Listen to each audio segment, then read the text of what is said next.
This is our second of 2 lectures on some basic graph algorithms.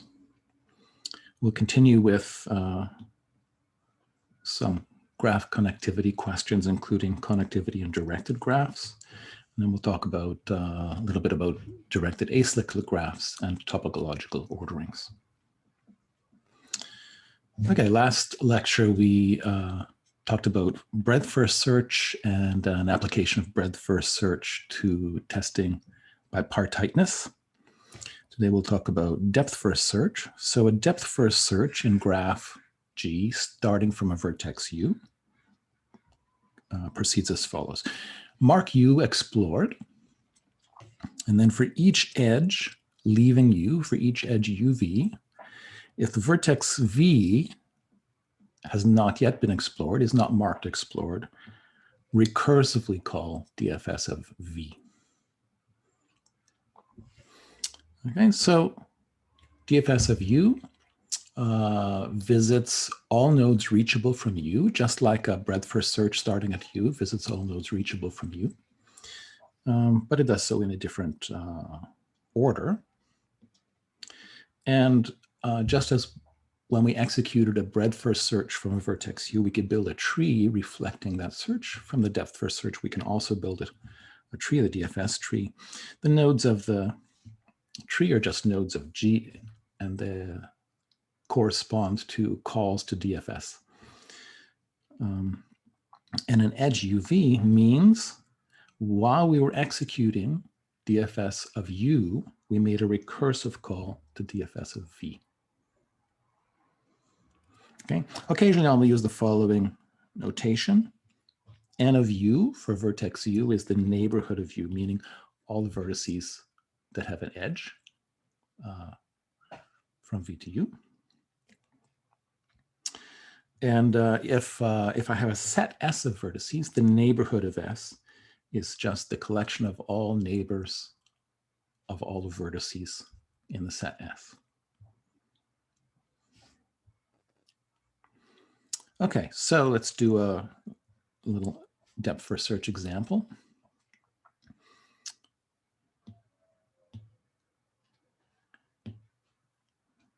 So here's my graph, and I start with a call to DFS of 1. And so I've done 2 things here. I've marked that vertex 1 has been explored, and I've added 1 to my tree. And I've written down here for reference the list of neighbors of vertex 1. Okay, so what happens when I call DFS 1? Well, for each neighbor, I recursively call DFS on that neighbor, right? If it's not been marked. Okay, so proceeding here, what I'll do is call DFS of 2, right? And when I do that, I add an edge from 1 to 2, and I mark 2 explored. All right, and then I'm going to add here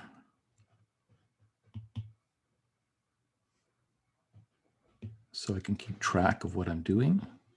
The neighborhood of 2 is 1, 3, 4, and 5. That's all the neighbors of 2.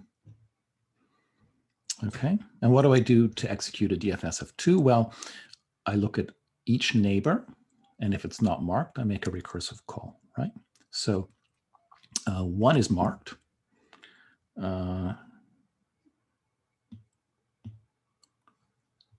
So I do ignore 1, but 3 is not marked. So I make a recursive call, DFS of 3. Okay, and then what do I do? Well, I mark 3. Okay, and I add an edge, 2 to 3, for the recursive call from DFS 2 to DFS 3. And then again, just for my own reference, I'll write down the neighbors of 3. The neighbors of 3 are what? 2 and 1. Okay.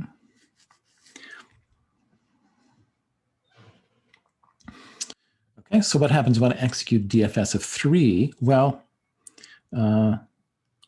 its neighbors are 1. 1 has been visited, and 2 has been visited.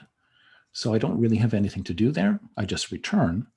And after I return from the call to DFS 3, I check 2's next neighbor, which is 4.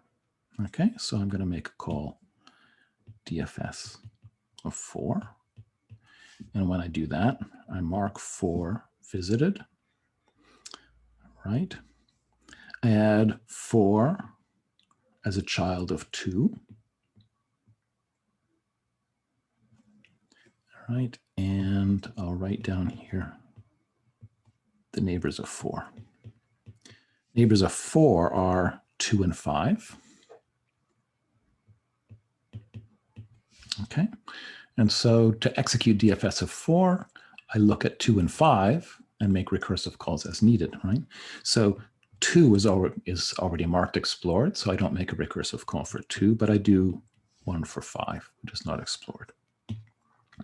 So in executing DFS of 4, I recursively make a call to DFS of 5, right, which involves marking 5 explored. Okay, I'll add 5 as a child of 4 for that recursive call. And I'll record that the neighbors of 5 are what? 4, 2, 6, and 7.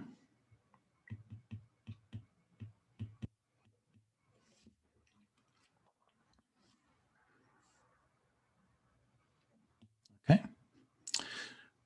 So what do we do for our recursive call to DFS 5? Well, we look at the neighbors of 5 and see, well, 4 has been explored, so we ignore it. 2's been marked explored, so we ignore it, right? And now we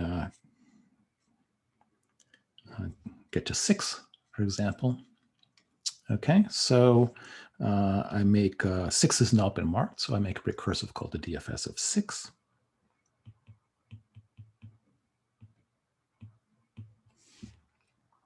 Okay, to do that, I mark 6 explored. I add 6 as a child of 5. Okay, and the neighbors of 6 are just 5. Whoops. 6, just 5, and 5 is marked, so there's nothing to do. So I return, make a recursive call to DFS of 7, the only remaining neighbor of 5 that's unexplored. Mark it explored, add 7 as a child of 5. Okay, visit 7's neighbors, or examine 7's neighbors. The neighborhood of 7 consists only of 5, which has already been marked, so there's nothing to do. And I return, and as I return from these from this recursion, I'll see, of course, everything has been marked. So as I return from up the layers of recursion here, I'll see that there's no other work to do because every vertex has been marked. Okay, so there's a very nice property which is useful in a number of applications to understand these DFS trees. And you can think about it this way. If we imagine a call to DFS of U, okay, then some work happens, right? So this is time. So some stuff happens, and then that recursive call to DFSU returns, okay? What happens in there is that recursive calls, further recursive calls are made, and various nodes get marked. And all the nodes that get marked and during that time will be descendants of U in the DFS tree. Okay, and that leads to this property. If T is a DFS tree for G, and UV is an edge in the graph, okay, but it's not an edge of T, then it'll be the case that either U is an ancestor of V in T, or the converse, V is an ancestor of U in T. Right, so what's the claim there? The claim is, going back here, the claim is the following. So there are some edges in the graph that are not in my tree. Which edges are those? 1, 3, okay, which is like this, and 2, 5, okay, which is like this. Okay, so you see what happens there.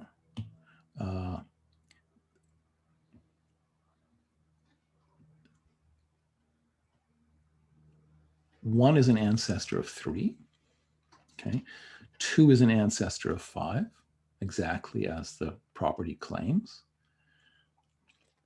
right? The ends of those edges are on a path from a leaf to a root. And the claim of that property is it's impossible for there to be an edge in G, which when I draw it on the tree would be, for example, let me pick a different color, say from 3 to 6, right? Because 3 is not an ancestor of 6, right? Or from 3 to 4. Okay, intuitively, how do I know that's the case? Suppose there was an edge from 3 to 4. Well, when I was doing a DFS of 3, I would have found the 4, and 4 would have been a descendant of 3. Okay, that's the idea. And so we can actually prove that, right, as follows. Suppose DFSU was called before DFSV. Okay, if the order is the other way, we just use a symmetric argument, right? DFSU was called before DFSV. So what do we know? At the time DFSU was called, V was not marked. Why? Because we mark a vertex only when we call DFS on that vertex, right? Okay, we know V is a neighbor of U because there's an edge, UV. So DFSU, the DFSU call must have considered the edge UV, right, to decide whether to add it to the tree or not. Okay, and it didn't add UV. So what does that mean? That means V was already marked, explored at the time we made that check. Okay, so that means DFSV was called during the execution of DFSU, right? And therefore, as we argued just above, V is a descendant of U and T.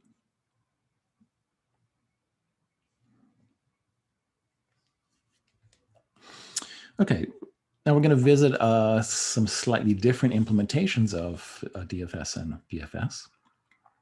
Okay, and we can think of them this way.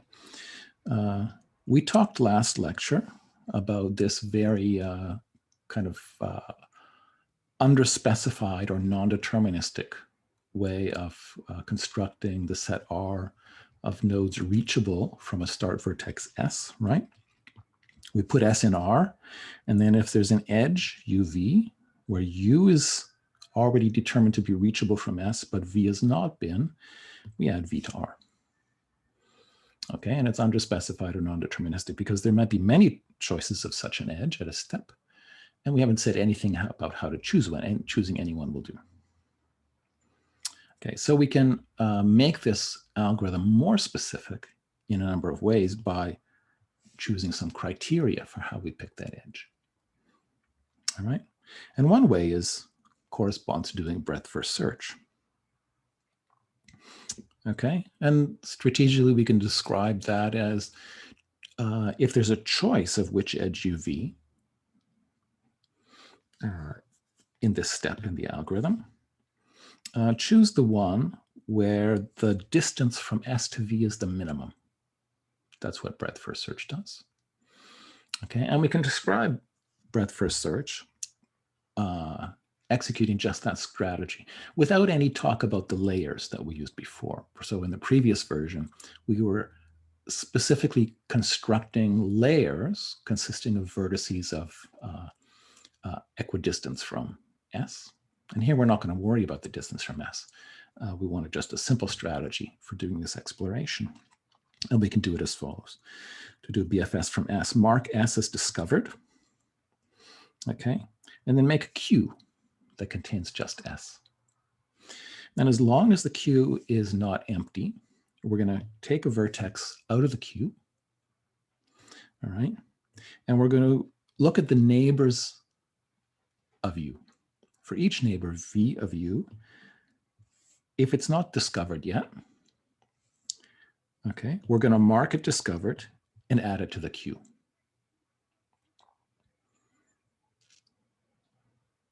Okay, and then we repeat. So what is this doing? This is saying, well, if we hadn't marked it already, we're going to mark it now, and we're going to add it to the queue of vertices that later we have to look at all of its neighbors, okay, to see what's further. So the queue actually orders nodes consistently with levels, right? So in the previous version, we visited all vertices at distance k from S before any from distance k plus 1. The same thing will happen here because we're putting the vertices that we need to look at in the future on a queue, so that later ones discovered are farther from S and they go on the end of the queue, so will be looked at later.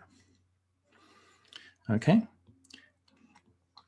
The DFS strategy is among the edges UV which we might be able to choose the one where U is the most recently added to R. Okay, and we can describe that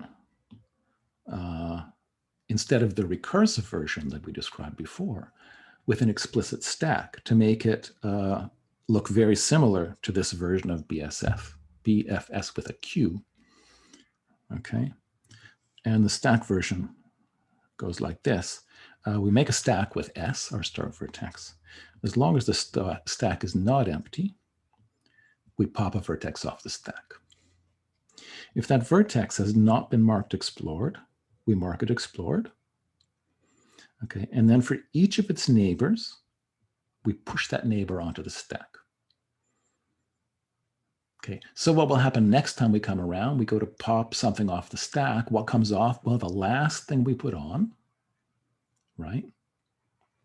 And that corresponds to making a recursive call to the first neighbor that you see, right? So to compare these two versions, in the recursive version that we looked at on slide 3, the call stack is used implicitly, right, to record which vertices we need to go back to. And here we have an explicit stack, S, to do that same recording. Okay, both of these algorithms find exactly the nodes that are reachable from S.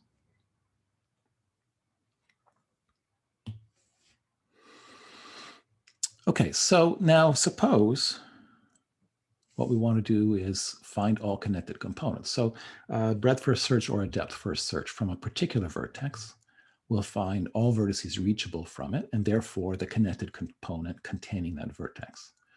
Suppose a graph is maybe not connected, and we'd like to find all its connected components. This can be a very useful thing. We can proceed as follows. For each vertex,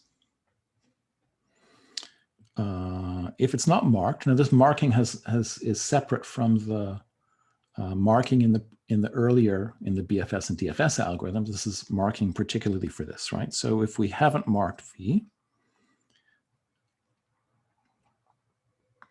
we're going to let Si, okay, be the set of all vertices reachable from V. Okay, so we can do a breadth first search from V or a depth first search of V and find all those. Okay, and then we're going to mark all the vertices we just found. Okay, so this is marking the vertices in the connected component containing V.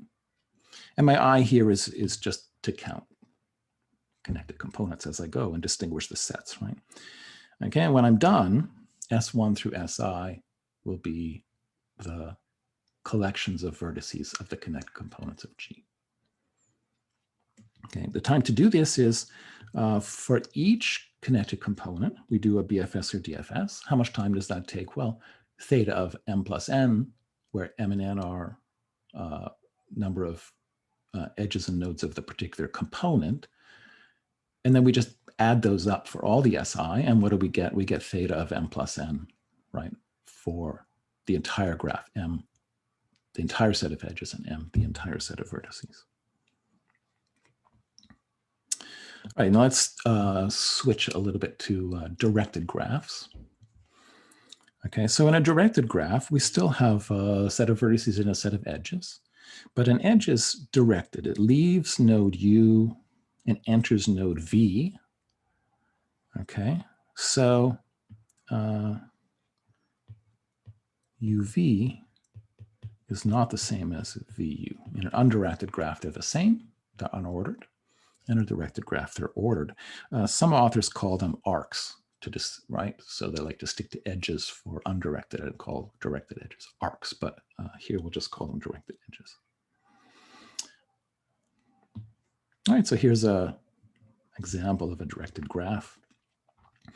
And from time to time, we consider situations like this, where between two vertices, we have edges going both directions. And there are settings where we consider that equivalent to an undirected edges, and maybe settings where maybe it's not. So that's one observation. And then there's another bit of terminology that we'll sometimes use later in the course. Okay, so if we have a directed graph like this, sometimes it's useful to talk about the undirected graph, which has the same set of edges except they're not directed, right? Okay, that's this one. So the direction doesn't matter. If there's an edge either from U to V or from V to U in the directed one, then we have an edge between U and V in the undirected graph. Okay, here's a list of possible applications of directed graphs, and I'll just a couple, right? So transportation, things like one-way streets would be directed edges, whereas two-way streets would be undirected edges, or edges, directed edges with arcs going both directions, right? In the web graph, hyperlinks, of course, are directed from the page with a link to the page that it links to. It's a very topical subject. Okay, you can model spread of an infectious disease with nodes being people, and an arc from one person to another if the second person is infected by exposure to the first, and you can examine the spread of a disease through a graph process using building such a graph. Okay, many others. Okay, data structures for representing digraphs. We use the same main data structures as for undirected graphs, but they're a little bit different. Okay, so the adjacency array, we set aij to 1 or true if ij is a vertex. Okay, so if this is my graph, then I have 1, 2, 1, 2, and 1, 3. But notice if it was an undirected graph, I would also have 2, 1, and 3, 1, right? But I don't, because I don't have the edges that go the other direction. So in the undirected graph, our adjacency array had 2 representations of each edge, whereas here we just have 1. All right. If I added an edge from 3 to 1, then I would add 3, 1 here. Right? All right, the next one is the adjacency list. Okay, and again, so let's just build the one for this graph. We have an edge from 1 to 2 and an edge from 1 to 3.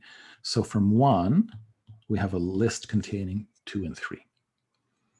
Right? That is, we make a list of the edges going out of vertex 1. Okay. Again, we have each edge represented just once. Okay. And if we decided to add this additional edge 3, 1, that would be represented like this, right? Okay. There's an optional second representation in adjacency lists for directed graphs. And sometimes it's useful to keep this in addition, not instead of, in addition. Okay. Oops. Let me there. And that is, right, the lists of the edges going into a vertex rather than coming out, right? So what does that mean? Well, there's a 1 going into 2 and a 1 going into 3. So that's my 2 edges. There's a 1, right? The edges that go into 2 are 1. The edges that go into 3 are just 1. And if I add this other edge from 3 to 1, then I get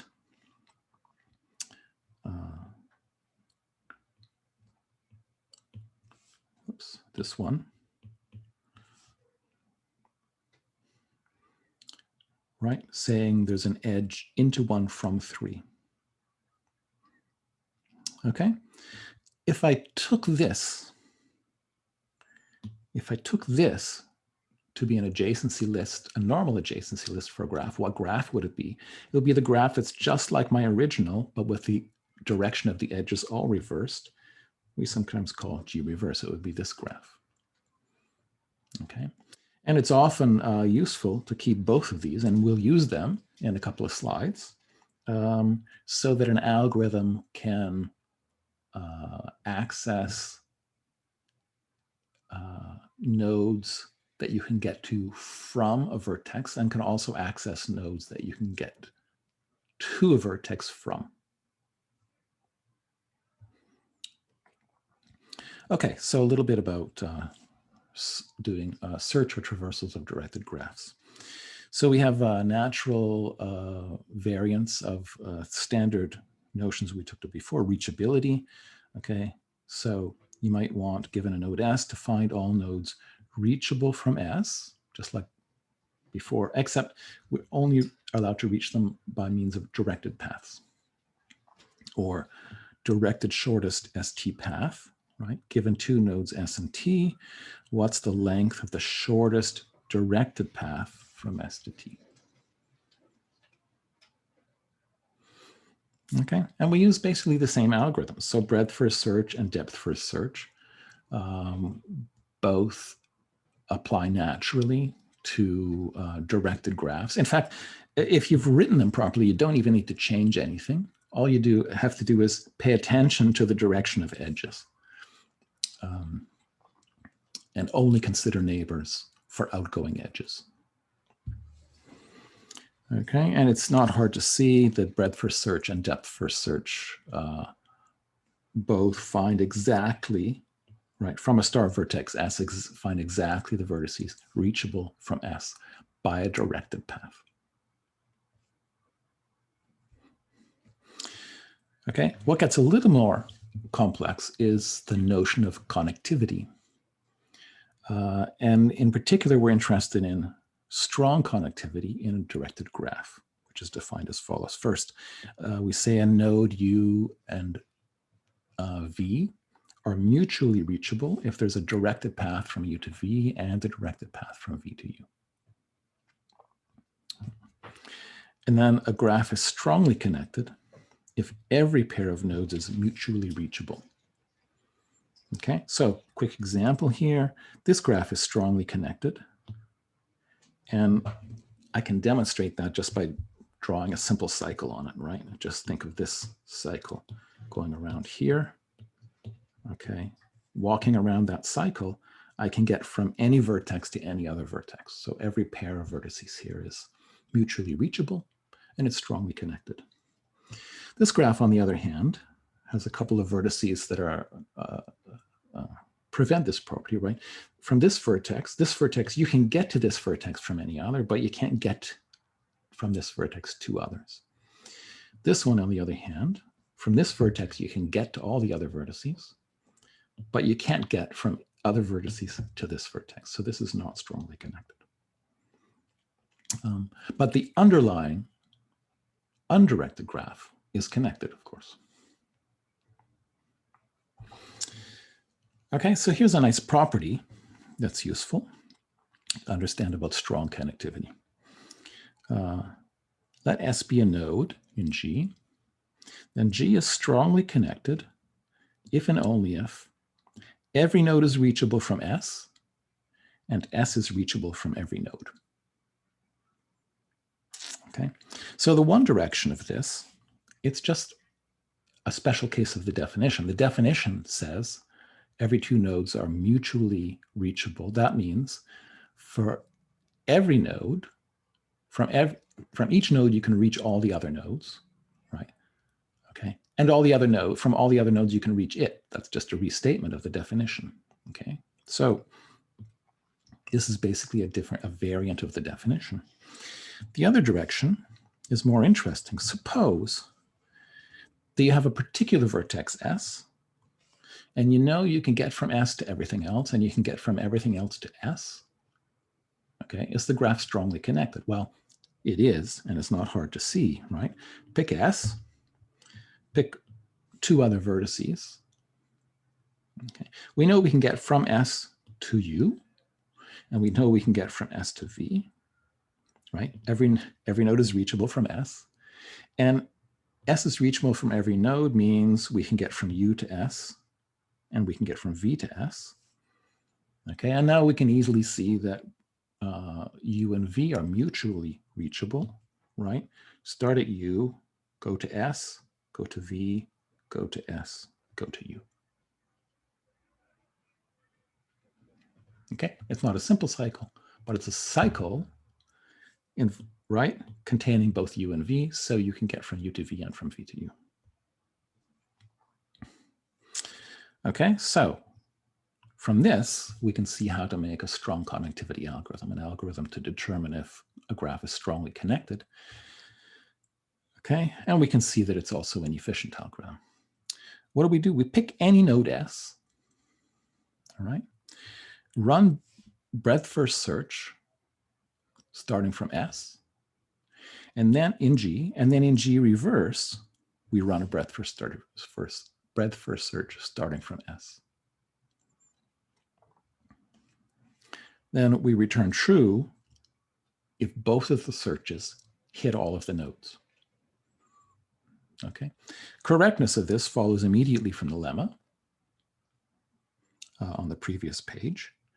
Okay, so let's just do a quick demonstration. Let's start from this node, okay, and do a forward breadth first search, right? So I can get to here, I can get to here, right? Right. Next layer is I can get to here and here, and now I've got to all the vertices. Okay, so then let's run the reverse breadth first search, or the breadth first search in G reverse. What does that mean? We do a breadth first search, but we go backwards on edges. Okay, so we can get to here, right? And from there we can get to here, and from there we get to here and here. Okay, so the blue search has reached all the vertices, and the red search also reached all the vertices. All right, and by the previous lemma, we conclude that there's that every two vertices are mutually reachable, so this is strongly connected. And we could have done exactly the same thing using a depth first search instead of a breadth first search. And the outcome is exactly the same, of course. All right, this vertex, this graph, on the other hand, if we do a breadth first search starting from the same vertex, okay, we get to here, right? And then from this vertex, we get to these, so we can reach everything, right, from the red vertex. But when we go to do the breadth first search in reverse, we can't go anywhere from this vertex. There's no reverse edges taking us out of here. Okay, so this is not strongly connected. Okay, now a graph might not be strongly connected, but we might be interested in parts of it that are strongly connected, subgraphs that are strongly connected, and we call those strong components. So in a non-connected graph, we may be interested in an undirected graph that's not connected. We might be interested in the connected components of it. And in a directed graph, we could be interested in the connected components of the underlying undirected graph. Those would be the weakly connected components, or in strongly connected components, namely subsets of its vertices where every two vertices in the subset are mutually reachable, right? So maximal subsets of that. So, okay, so for this graph,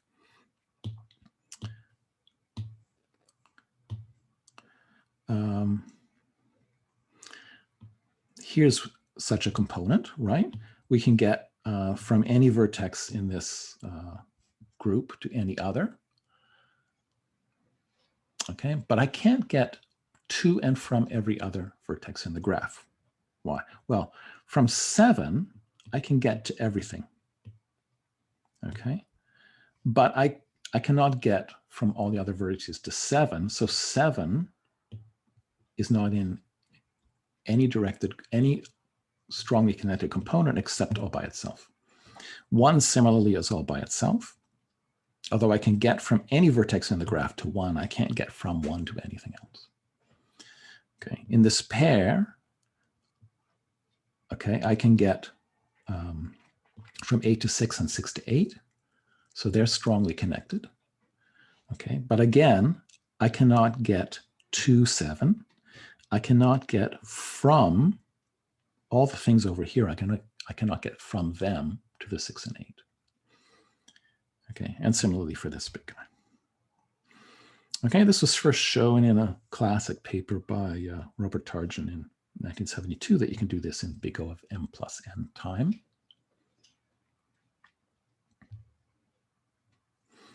Using pretty much the same method we did for normal connected components, but it just requires a little bit more careful keeping track of things. Okay, so a special class of directed graphs is directed acyclic graphs.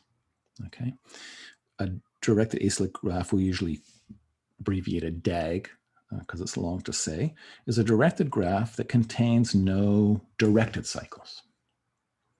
Okay, so for example, this graph, if I take this graph, its underlying undirected graph contains a cycle, but it has no directed cycles. So this is a DAG. Okay, and a particularly nice way to think about at least some DAGs for now is having a topological order. So for a directed graph, a topological order is an ordering of its vertices so that every edge goes from an earlier to a later vertex. What does that mean? So in other words, outgoing edges are always to nodes later in the ordering, and incoming edges are always from nodes earlier in the ordering. Okay. And you can see as we, as in the case of bipartiteness, when a graph has a topological ordering, there's a way to draw it that makes it very obvious. right? It's really obvious, easy to check here that every vertex goes forward. There's no vertices going backward here. But if we take an arbitrary drawing of the same graph, it might not be obvious whether it has a topological ordering or not. Okay, so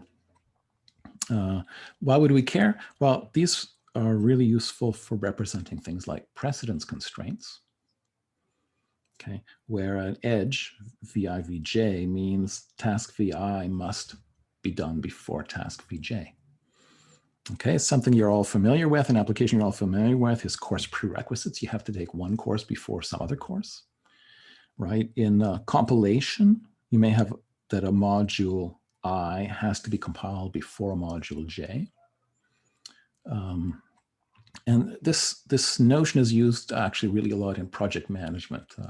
If you're building a house, you have to pour the concrete of the foundation before you bring the framers to make the walls, and the framers have to be done before the electricians show up, and the electricians have to do their job before the people who install the drywall cover up the space where the wiring goes, etc. In a large project, this can be very complex, and large projects wind up with very large graphs of precedence relations, and people working a lot on calculating when certain activities need to be scheduled in order for the whole project to finish on time.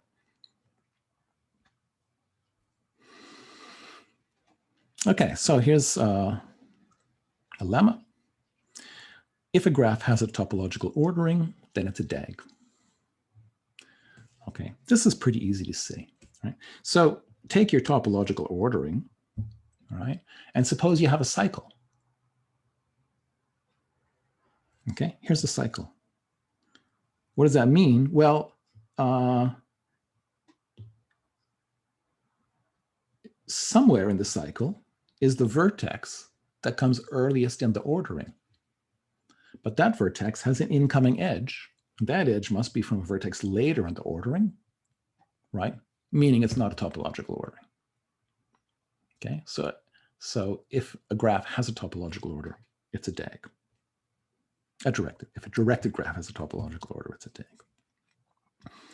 Okay, so that's nice, but that leads to two immediate other questions. Does every DAG have a topological ordering? And if so, how do we compute it? Or regardless, how do we compute a topological ordering if there is one? And can we do that efficiently? Okay, so we claim now, if G is a DAG, then G has a node with no entering or no incoming edges. Okay, again, that's easy to see, right? Pick a vertex. Okay, right? And if it has an incoming edge, follow it. Okay, and then if that vertex has an incoming or entering edge, follow it backwards, right? And keep doing that. Now, there's only one of two things that can happen. Either it goes forever, in which case you didn't have a finite graph, right? Or you wind up coming around, backing up to a vertex you've been to before already. If that happens, it's a cycle. You have a cycle, right? And if that doesn't happen, you have to stop at a vertex with no incoming edge. Okay, so if a directed graph has if a directed graph has no cycles, it has at least one edge with no incoming edges to it, at least one vertex with no incoming edges to it. Okay, so now we can show that if G is a DAG, it has a topological ordering. And the way we're going to do this is induction on the number of vertices in the graph. Now, it's actually pretty simple. So our basis is number of vertices is 1. It's trivially true then because there's no edges. There can be no edges that violate the ordering on that one vertex. Our inductive hypothesis will be as follows. We consider some n, right, larger than 0. And let's assume that every DAG on n or fewer vertices has a topological order. And now we want to show that if we have a DAG on n+1 vertices, it also has a topological order. Okay, so pick in G some vertex with no entering or incoming edges, right? Previous slide, we proved that there must be one. Okay. So now what do we have? G looks like this, okay? It has a vertex, special vertex V we just picked that has no incoming edges, and then it might have some outgoing edges that go to other vertices. Okay, so let's remove V and just take what's left. That's G minus V. What do we know about G minus V? Well, first it's a DAG. We didn't add any edges, so it doesn't have any cycles, right? And it has n vertices. Okay, by inductive hypothesis, it has a topological ordering, right? So suppose that's V1, V2, etc. Okay, just take that topological ordering, put V in front of it, and we have a topological order for G. Why? Because the edges coming out of V all go to those guys, not earlier, right? Nothing goes backwards. Nothing goes from here to here. There's nothing going that way.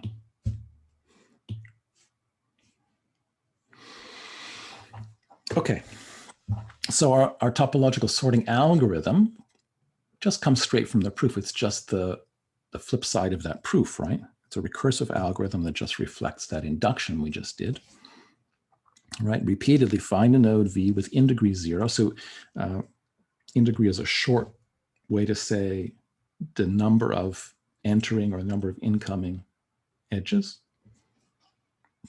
right? Find a node with in degree 0, recursively construct a topological order for G minus V, call that order O, and return the order that we get just by appending V to the front of that ordering.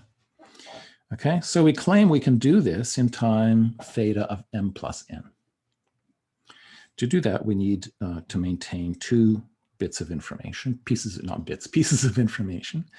One is for each vertex, we'll keep track of its in degree, the number of edges going in, and we'll also keep a set S of all the vertices that have in degree 0.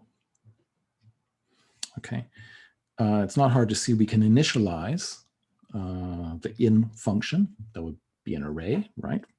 And S in theta of m plus n time, you just do a scan of the graph and construct those things. Okay, so then, and to remove a vertex, what do we have to do? We remove some V from S. We should be able to do that in constant time. We decrement the in degree of U for each neighbor, U of V.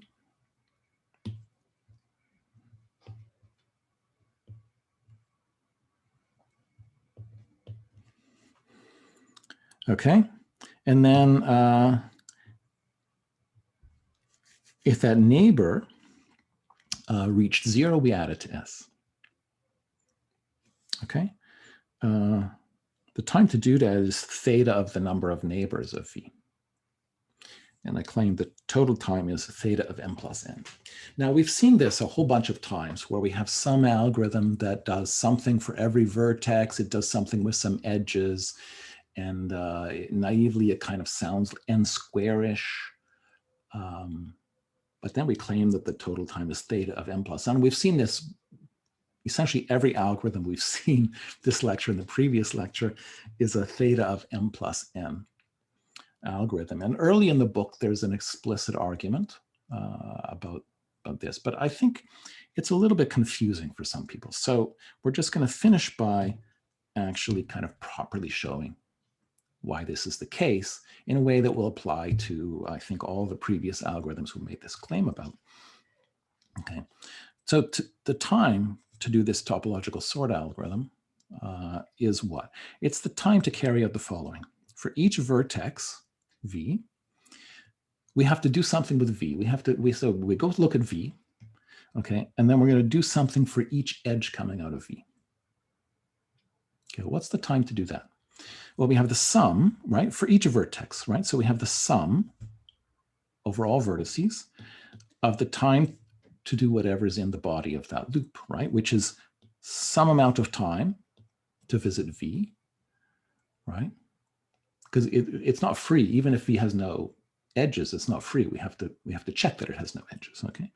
And then we visit each of its edges, and we do an amount of work that's bounded by some constant. So that's some constant times whatever the out degree of V is. Okay, so now we can rewrite this a couple of times. This is the sum over V of C1, right? Plus the sum over V of C2 times out degree of V, right? This is just C1 times N. This is C2 times the sum over vertices of out degree of V. What is that sum? That's just the number of edges, right? On our undirected graph, the sum over the vertices of the number of neighbors they have of their degree is twice m, because we're counting each edge twice, right? We have a double representation. In the directed graph, we have a single representation of each edge, right? So the sum of the out degree of all vertices is just the number of edges. So we have, this is C1 times m, n plus C2 times m. This is obviously big O of n plus m. And as a theta, because we actually have to touch all those edges, right? So we actually do all that work. There's no shortcuts. Okay, so hopefully that's clarifying if you were kind of missing exactly how that argument goes. And that will be the end of this topic.